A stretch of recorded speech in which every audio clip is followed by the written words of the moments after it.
I remember years ago, maybe not years, maybe it's been more recent than years. But anybody in here have an Alhambra bottle? Like 5-gallon water bottle. Maybe you have one at home or something like that. But we have one at home, and we collect change in it. So what we tell the kids is, hey, we're going to fill this up with change, so that way we can go off, and when we get this full, there'll be enough in here for us to go to Disneyland, is what we tell them.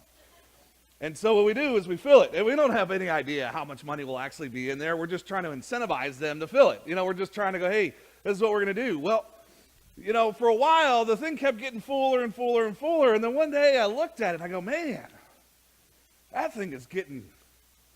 It's like, are we raiding the piggy bank? Is that what's happening here? Is that what's going on? I started looking at it, and I go, I go, nah, no, all the kids really want to go to Disneyland, so they're not going to be messing with that. And then my daughter, my oldest daughter, she's going to be a victim a lot because she's not around. So she's in Texas, so even if she's watching live, you're a victim anyway. So you did it, so just live up to it. Anyway, one day, she asked to go to the store, and she was, we're going to go to the store. We're going to take the kids with us, and I'm going to take my brother and sister. And yeah, okay, whatever. And so she comes back, and they have like a soda each, a bag of chips, and I go, whatever. I was like, I wonder where she got money. She didn't have a job at the time. I was like, I wonder where she got money for all that stuff.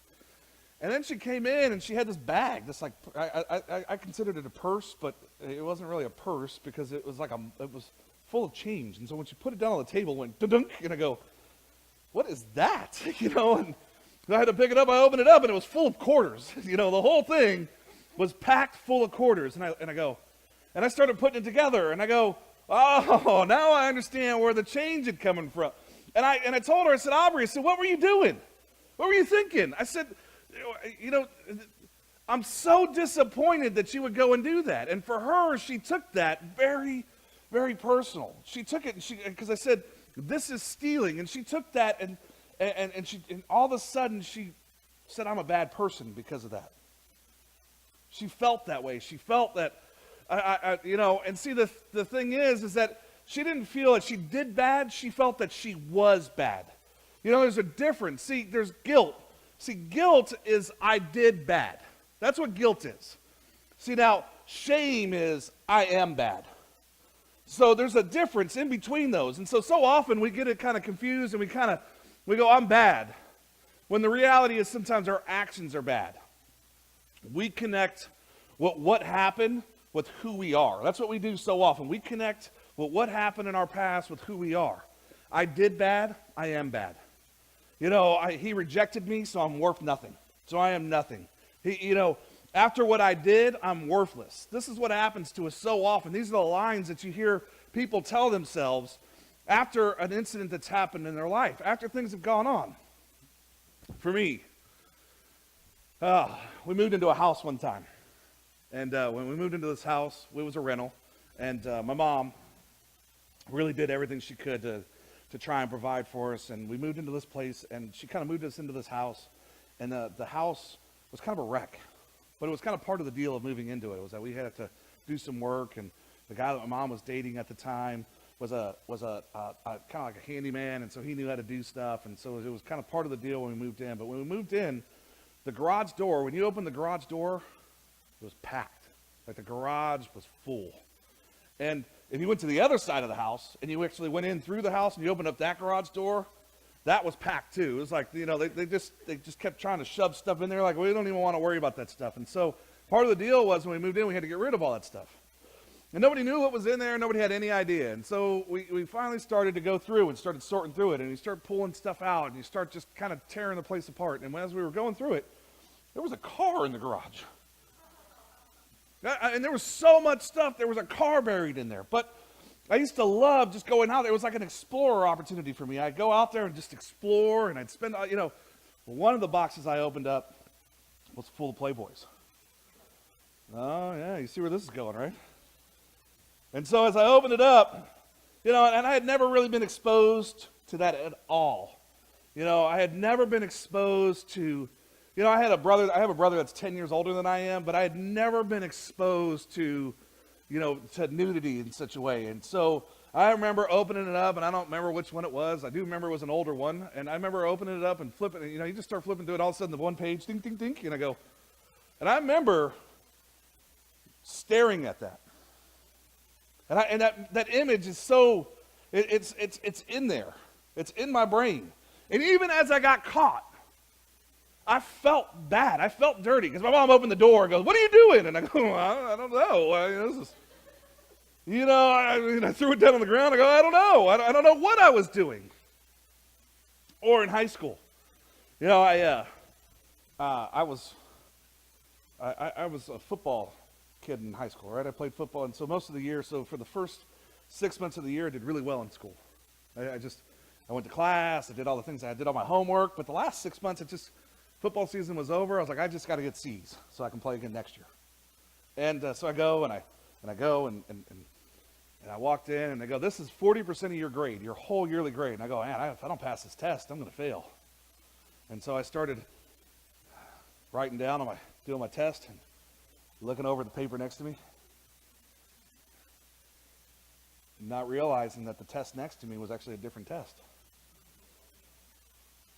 And so when I turned it in, I got, she goes, "Yeah, you would have did great if you had his test."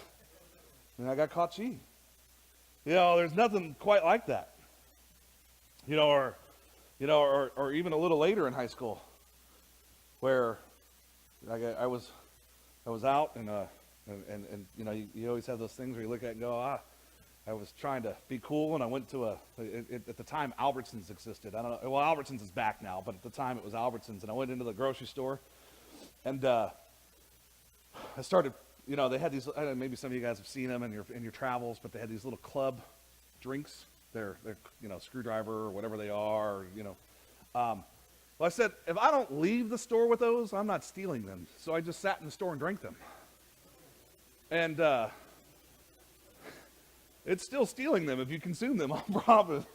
So I will tell you that, it's nothing, there is nothing nice about having the police take you home and go, "Your son's intoxicated, and this is the reason why. He sat in the store." And there's shame that's, and see, the thing is that as we look at that, with all three of those things, I didn't just do bad, but I internalized it. It became that way within inside of me. I was bad. I'm like, I am bad. That's just how I got. And see, some of us, we have that feeling. And I get up here and I talk about that stuff. I just lay myself out there sometimes. But, see, some of you guys, you have secrets that make you feel that way. Some of us, you have this hidden debt. That's the same thing. You're in this debt, and you're like, what am I going to do about this?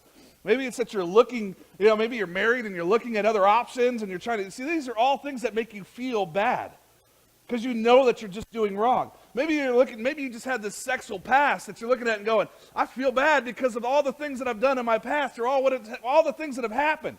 Or maybe it's addiction. You start looking at all these things that's happened and all these things that have compounded. I'm a bad person because of these things. And that's not how God sees us. See, God doesn't see us that way at all. We see ourselves as, I am defective, I'm damaged, I'm broken, I'm flawed. And we have all of these things. I'm dirty, ugly, I'm immature, I'm just disgusting. That's where we get at a lot of times. We get to this mindset that we're not what God says we are. We're at this point, and you're going, how does this relate to Christmas, Mike? How does this really, you're talking about all the things that I hate about myself. How does this relate to Christmas? And the reality is that some of us don't have relationships with people in our lives because we have these feelings. We have these feelings of shame that have stopped us from actually interacting and loving the people that have loved us throughout our lives. We go, I'm not going to go home for Thanksgiving or for Christmas because of this past. I'm not going to go back home because of this, is that it's happened. Or I'm not going to go, and I can't go back and I can't bear this. I told you guys, I have an older brother who's 10 years older than I am, 10 years and 6 days. And him and I talk very rarely. We only talk when there's been something that's been going on that's catastrophic. Because both of us, when we talk with one another, we don't have the relationship we once had as a child. When I was a kid, I remember idolizing him and loving him and going, I want to be just like him. And then as I got older, I started seeing, and I go, I don't want to be just like that. I want to do what God has asked me to do. And that separation, instead of going, well, I'm going to be what God has called me to be, and he's going to be what God called him to be, it actually started to separate us, and it made us to where I was like, we actually ended up having these relationships. I also have a sister that's 9 years older than I am. She walked away from our family. You know, it's difficult when you look and you go, my children don't get to know their aunt or their uncle because of the shame that's in our lives. And no matter how much we try and address it, we've sent a private investigator over to my sister's house, and she's just like, I don't want anything to do with that past. You know, and I'll tell you, without going into too much detail about it, is that past and that shame comes from unhealed hurts from back then. My mom married a guy who abused both my brother and my sister. My sister was a victim of molestation, and my brother was a victim of physical abuse where he was beaten. And it's made it to where my sister and my brother have said that I don't want anything to do with that half of the family. It's that shame that rips us apart. It's that shame that we go, I don't want to feel that hurt. I don't want to go through that healing. I don't want to go through those things. It's that shame that goes, I'm unlovable. It's that shame that makes it goes, I'm weak. I allowed this to happen. It's that shame that goes, I feel pitiful. I allowed these things to go on in my life. And my mom carried that shame for years. You know, all the way up until the point where she passed. She carried that because she felt that she allowed it to happen to her children. She carried that. And see, for us, we're carrying that same type of shame, that same type of guilt because of the things in our past. Where when our Father looks down on us from heaven, he doesn't look down and go, I see all these faults. He sees his beautiful child. It's us that continue to see the hurts, and it's us that continue to want to rehash that past. It's us that continue to live in this mindset where we go, I'm unlovable, I'm weak, I'm pitiful, I'm insignificant, I'm worthless, I'm unwanted. That's how we live. And see, the thing is sometimes we get involved in addictions, we drink, we do all of these things to really medicate that shame or that hurt. And we're looking at this and we're going, how do we make this an unforgettable Christmas? Is that we start to move past that shame and we start to move past that hurt. Shame-based thinking. I'll give you a couple things. So number one, when you have this shame-based thinking, we are vulnerable to perfectionism. We attempt to silence our shame with error-free performances and find it difficult to admit failure. Anybody know anybody like that? The next one is that we are critical of ourselves and making us critical of others. We see our faults mirrored in others. We become judgmental of others and are perceived as self-righteous or arrogant. Anybody else know anybody like that? You know, you start looking at it, you start seeing these things, and you start maybe seeing them in yourself sometimes. We use self-defeating thoughts as a form of protection and escape. We focus on the worst possible outcome, sabotaging opportunities and relationships. And you know how this happens is that if you look at Christmas, I'll just give you an example. Mom lashes out for no apparent reason. It just happens out of nowhere. Mom's, what's wrong with you? And you're just like, where'd that come from? You know, or dad gets drunk and disengages. He just starts drinking and he sits on the couch and just, whatever, you just go ahead, open them gifts. Dad, it's 9 a.m. I don't care. You know, your in-laws criticize you for your parenting skills. You know, my wife hated that about my mom. My wife hated it. You know, she would, my mom thought she was a great parent. And I'm here to tell you is that my mom wasn't a great parent, but she did the best she could, I guess. And, but what I will tell you is that my mom used to love to throw in these comments. She would just be like, you should be doing this. And my wife would go, what is wrong with you? Let me parent my children, because I've seen what you did to him. And it took me a lot of work on him. You know, is what she would kind of, as her response. I saw what happened to him, and it took a lot of fixing. You know, we're 5 years into this, and I'm still having to work on this. And so So you see is that when you're doing those things, remember is that when it's your in-laws, that you're married to their child, okay? I just want you to remember that. And you love that person. So that in-law did something right in order for you to be like, all right, you did something because you got him or her, and I like them. I love them. So you have to kind of take some of that and go, all right, I got to listen to some of that advice. Now, if you're an in-law in here, and you're the one that's doing that beating up, be a little nicer. And think about your delivery, especially over the Christmas table. Just think about that around the tree or whatever. Just think about your delivery a little bit. Why'd you do that? That automatically raises defenses, doesn't it? Just think about it. Or how about this? You become hypercritical of others. When we have this shame-based thinking, we get hypercritical or hypocritical of ourselves. You start looking at how you are, and you get in the mirror, and you really start, you just start looking, and you go, oh, there's all these things, like for me, I get up in the morning, I look in the mirror for one thing. I just go, is there anything on my face that's not supposed to be there, right? I look and, and I go, is there anything there? Because if not, I'm out of here. I get in the shower, I brush my teeth.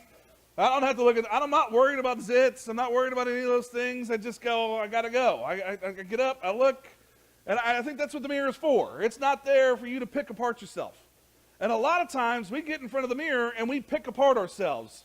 Maybe not me per se here, okay? So other people like to get in front of the mirror and they like to go, oh, well, some people like to get in front of you and go, oh, you sexy. And that's good. Keep doing that. But if you get in front of the mirror and you stand there and you go, you got bags underneath your eyes. You got this going. You've got that going. What's up with that double chin you're forming there, Mike? I mean, you can pick apart yourself, right? You can do that. I could sit there and be like, man, you just look horrible. Does the mirror make me look fatter? I mean, come on. It's like, you do those things. The reality is that you can look in the mirror and go, God, it's really just to become self-aware. You just look at it and go, okay, you don't have to dwell and pick apart. And a lot of times we dwell and pick apart. I've seen people stand in front of the mirror for hours. My oldest daughter, she would do her makeup and look in the mirror and go, it's wrong. And then take it all off and start all over. And go, wait a minute here. We've already waited 40 minutes for you. We're not doing that again. No makeup and let's go. See, those are the things that happen to us so often. We get so hypercritical of ourselves.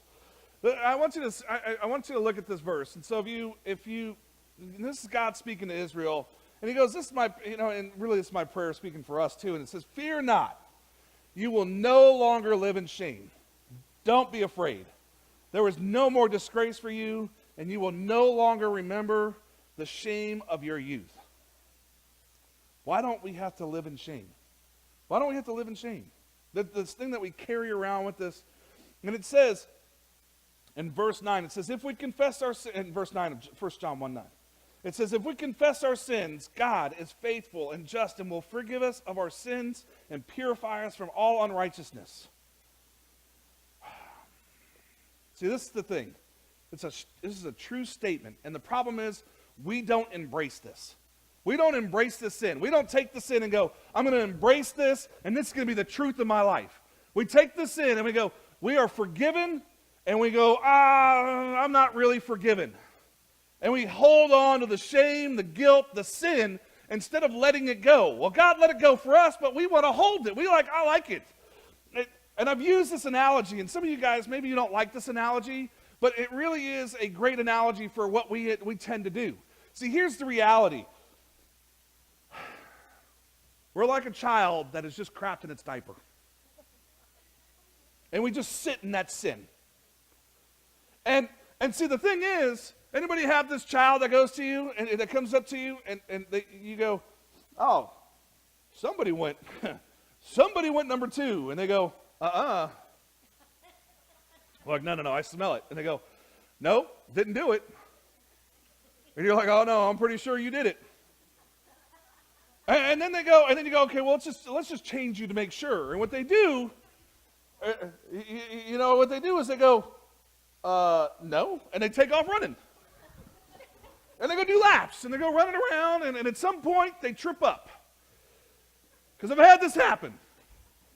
And they get to this point where they stop and they fall, And all of a sudden, they land at like the perfect angle where the crap not only, and it goes shooting up their back. And you go, I knew that we had to change you. And see, the thing is that we're that child that's running around going, and God's sitting there and he's going, I want to give you a new beginning. I want to help clean you up. I want to take away all of this. And what did you do? You're like, no, I like this. I like how it smells. I like everything about it. In fact, I want to wear it everywhere. And I know it's a nasty and dirty analogy. But the reality is this is who we are. And we don't want to, and we're like, oh, I don't want to change. I don't want you to see this. I don't want you to see what I did to myself. I don't want you to see, I don't want you to see my privates. That's the mindset we get so often. It's shame and we feel dirty. We don't want anybody to see that. And all it is he's just trying to help, and we just want to continue to live in it and stew in it. And see, the thing is he's doing what a good father would do. He's trying to do exactly what a good father would do, because could you imagine if he walked into somebody's house and they always had a kid that was just sitting in a dirty diaper? He'd be like, we got to call CPS. There's something wrong with these parents. Something wrong with them.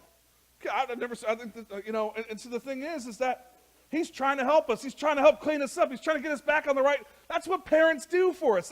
What do you think our great and almighty Father in heaven would be doing for us if he just allowed us to just continue living that way? And he's going, I'm trying to forgive you, and I'm trying to put you on the path of the righteous and to continue moving forward. And you're like, no, I like sitting in this dirty diaper. I like this past. I like this shame. See, that's how we live our lives. So we want to rehash it. We want to relive it. And that's what he's saying. He's saying, let go of this. See, and if you look at this, in the Old Testament, and we go back a little bit, and you look at this, and go, God's people were in slavery for 430 years. Okay, so that means that the people that were getting ready to be released were born a slave, had been nothing but a slave. And so they identified that. They go, I am a slave, and I am worthless. That's how they felt about the people. That's what when the people of Egypt looked down at them, they did. They considered them worthless. And that's how the people started to feel. I'm a slave and I'm worthless. Day after day, week, month, year after year.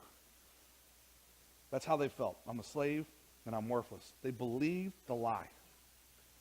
See, that's what we've been doing. Day after day, week after week, month after month, year after year, we've been believing the lie. We've been continuing to believe I'm worthless, I'm this, I'm whatever it is. God raises up Moses and he says, go free my people. Let my people go. And see, here's the thing, is God delivers his people from slavery. And the problem is, they were free outwardly, but inward, they kept walking. They're wandering the desert, and they're going, you know what, it'd be better if we were to go back to being slaves. It'd be better for us to go back into that. And see, the thing is that he's going, I'm freeing you from that. I'm freeing you from this slavery, this shame, all of this that you feel, and you want to go back. This is how we live our lives. See, we live our lives as a slave to shame. That we just want to continue to go back to it. Whatever it is in that past. You've been let out of slavery, but you continue to go, I want to. See, you've been let out of slavery, but you haven't really let slavery out of yourself. Maybe that's just kind of a better way to think about it. They left Egypt, but Egypt hadn't left them. And see, a lot of you have walked past that shame, and though you've been forgiven by Christ, you still live with that shame-based thinking. You just continue to live there. You just continue to ride. You're like, I got to ride this out.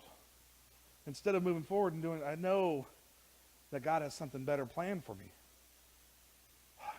You're still believing you're something that God says you're not. See, that's the thing. There's a lot of times you still continue believing that you're something that God says you're not.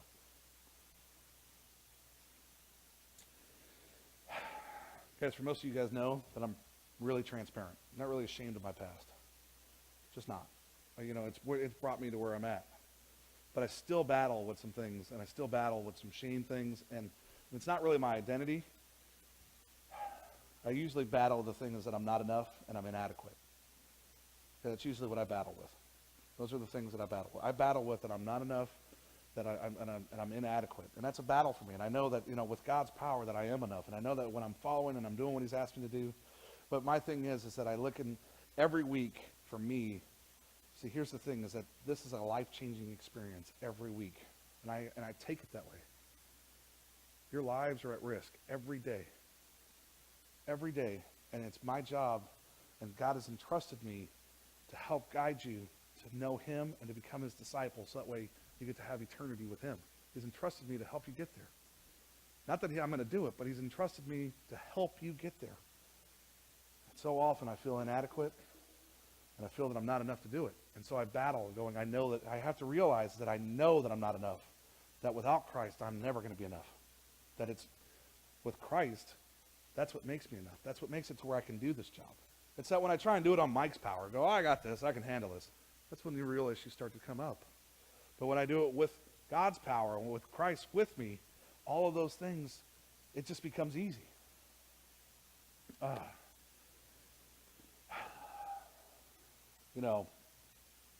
grew up as the youngest child in a household with alcohol.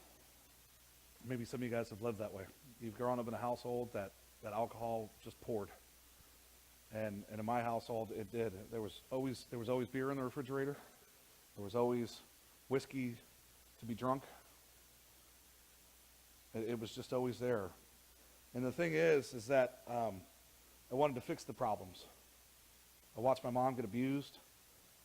I watched my brother get hurt. And I wanted to fix that. And really the reality is I became a fixer. I tried to fix things. And see, the thing was, I couldn't do it. I was the smallest. Even when I did get into fights at the house trying to save my mom or trying to defend my mom, I would still get tossed around like a rag doll because I was just small. I know it's hard to believe now, but I was small. And see, the thing was, I felt that I wasn't enough. And I said, I'm never going to be enough. I'm never going to be able to take care of the people around me.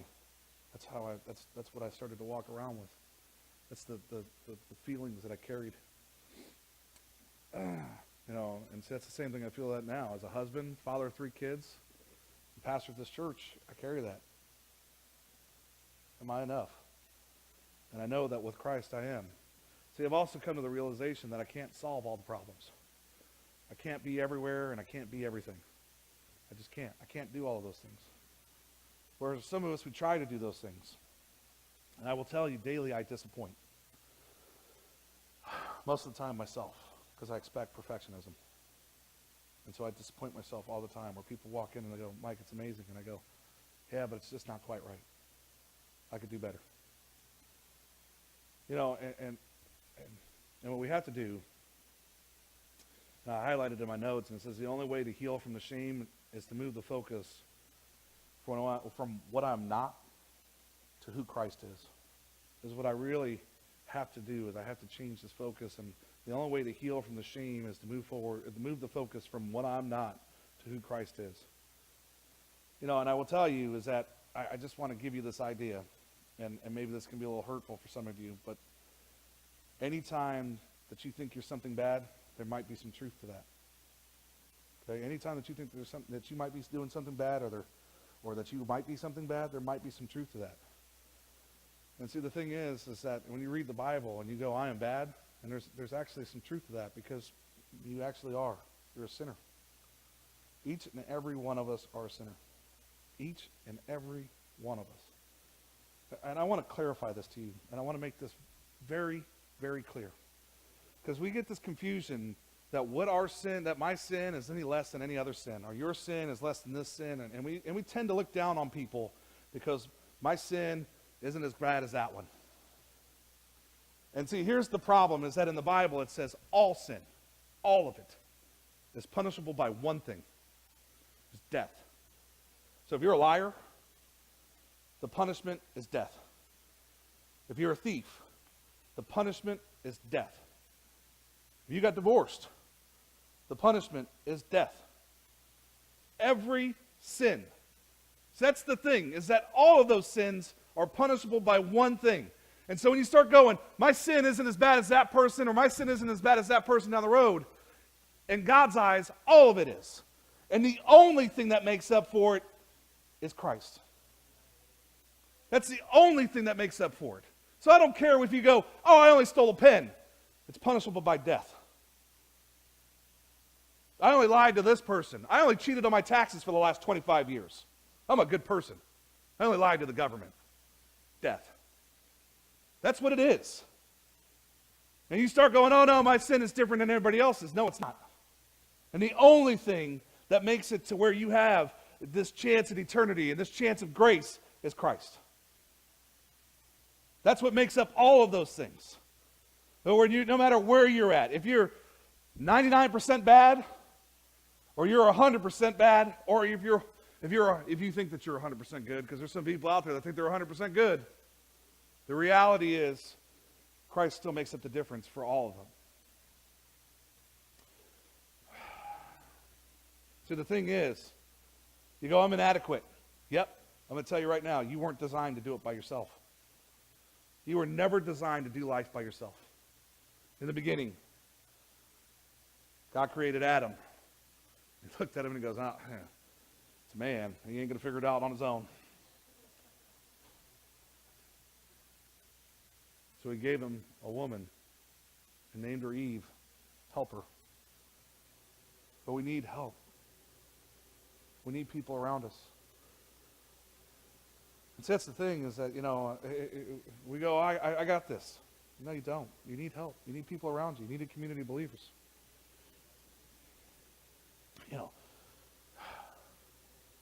Sometimes I feel I'm pathetic. I know it's kind of rude, right? The reality is, we can be that way. We can be rude, and we can be focused on ourselves. As long as you're focused on you, you will never be enough. Just want you to know that. As long as you continue to focus on you, you will never be enough. Now, on your notes, there's 2 blanks. And this is going to help us kind of move forward here, because there's not, these fill in the blanks, they're for you, not for me. I can give you some help here, though. It says, I am not blank because of Christ, I am blank. So maybe I put down, I'm not bad because of Christ, I am forgiven. Or I'm not sick because of Christ, I'm healed. I'm not broken because of Christ, I am new. I am not disgusting because of Christ, I am loved. You see, you have these things. What is it? What's the shame that is holding you back? What is it that you're looking at and you're going, I am not this because of Christ, I am this. I am not unloved because of Christ, I am loved. And what is it that holds you back? What is it that you go, I'm not forgiven? Well, because of Christ, you are forgiven. And it says that, in 2 Corinthians 5:17, it says, to all who believe in Christ, new life is given. The past is wiped away. And we're seen as new. And see, the thing is that so many of us don't believe that. We hold on to the hurt and the pain. We hold on to the things that we did. We hold on to, and I'll tell you, is that we hold on to our past addictions. We hold on to the past where we go, I had an abortion. But in God's eyes, that's gone.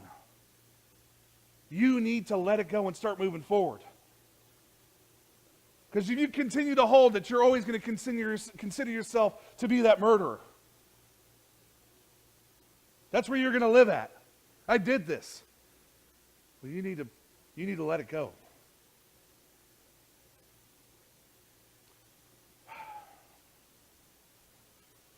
You have to start looking at this and remember the Israelites. 430 years of slavery. They're out of Egypt, but the shame of Egypt wasn't out of them. They continued to look back. They continued to go, it would be better back there. Is that where we want to live at? Do we want to continue to live in that shame? Do we want to continue to live in that pain? Do we want to continue to live in that dirty diaper? Where God's gone, I've offered you newness. I've offered you this opportunity to move forward in your life. And you're like, no, I like it back here.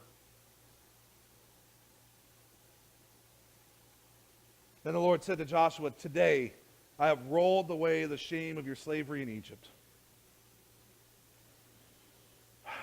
There is no more shame. There's no more guilt.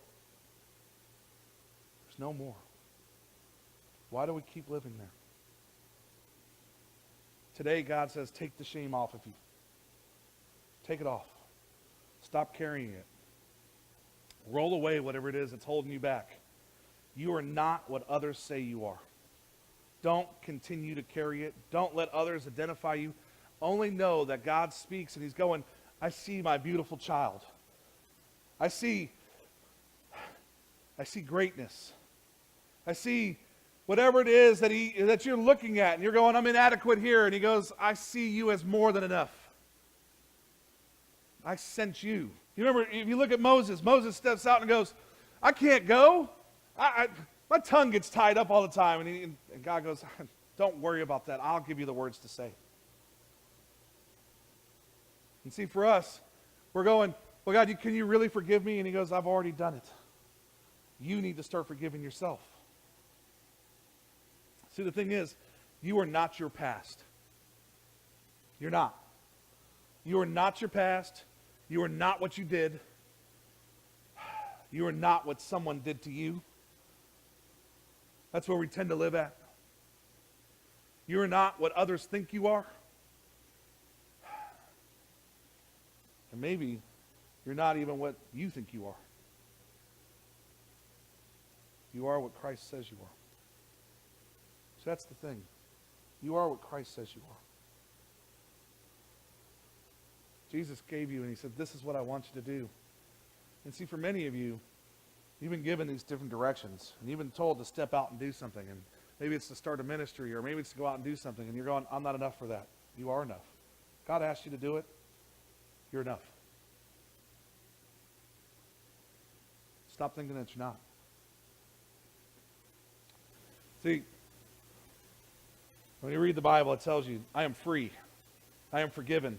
I am changed. I am redeemed. I am healed. I am blessed. I am chosen. I am complete. I am accepted. I am a child of God. So you start listening to this. You are a child of God. All the things that you look at in your past, but I couldn't do it this. He couldn't love me through this. It couldn't be because of this. You are a child of God. When you look at your child, if you have a child, when you look down at your child, or maybe they're bigger than you now, when you look at them, I don't care what they've done. You always see the best in them. You always see it. No matter what, everything that's going on. And I'll tell you, God sees the best in you, always. He always sees the best in you. And he always says, this is the next direction. Let's go this way. And we can make a choice to follow him, or we can make a choice to continue to live in that shame, and to live in that hurt, and to live in that past. You are out of Egypt. And this is for you right now. You are out of Egypt. You are out of that shame. And Egypt is out of you, and that shame is out of you. There's no condemnation. Fear not. You will no longer live in shame. Don't be afraid. There's no more disgrace for you. You will no longer remember the shame of your youth. You are not what you did. You are what Christ says you are. That's the mindset we have to get into, and that's where we need to live at. You are not what you did. You are what Christ says you are. Let's pray. Father, thank you so much. Thank you for sending your Son to love us, to heal, to forgive, to show us the way. See, Father, we've run so long, and we've done our way for so long that we've lost that connection with you. That we've gone back into slavery, that we've gone back into that shame, that we've gone back into that hurt and that past. And it's stopped us from actually having the life that you've asked us to have, to be able to do what you've asked us to do, to go in the direction that you've asked us to go, because we continue to live in the shame and the hurts of our past. Father, some of us, we need to make this connection with your Son again. Some of us, we need to renew our commitment. Some of us, we need to start a commitment with you and your Son. Your word says in 2 Corinthians 5:17, to all those who believe, new life is granted. The old is washed away, and new life begins now.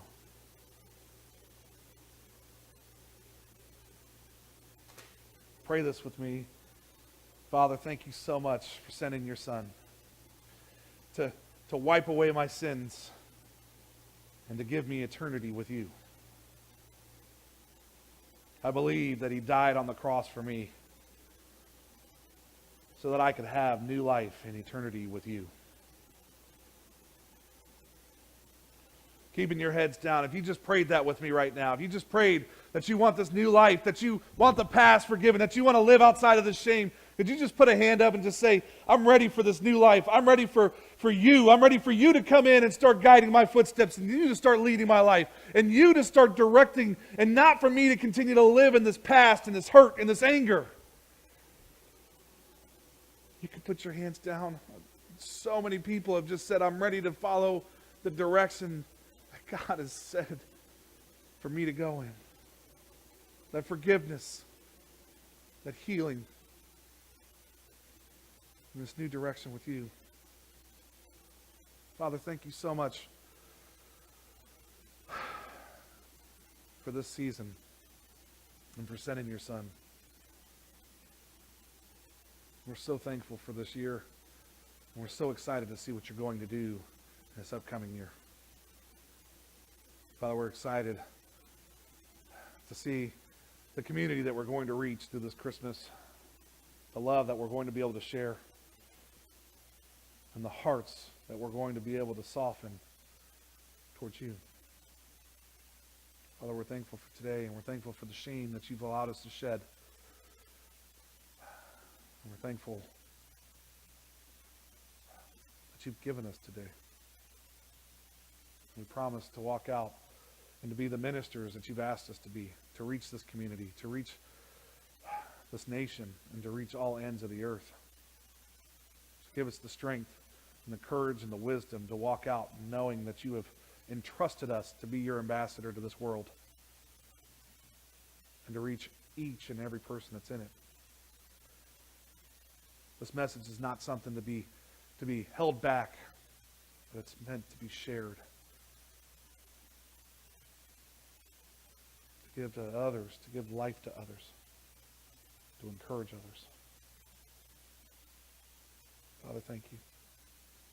It's in your Son, Jesus' name, that we pray. Amen.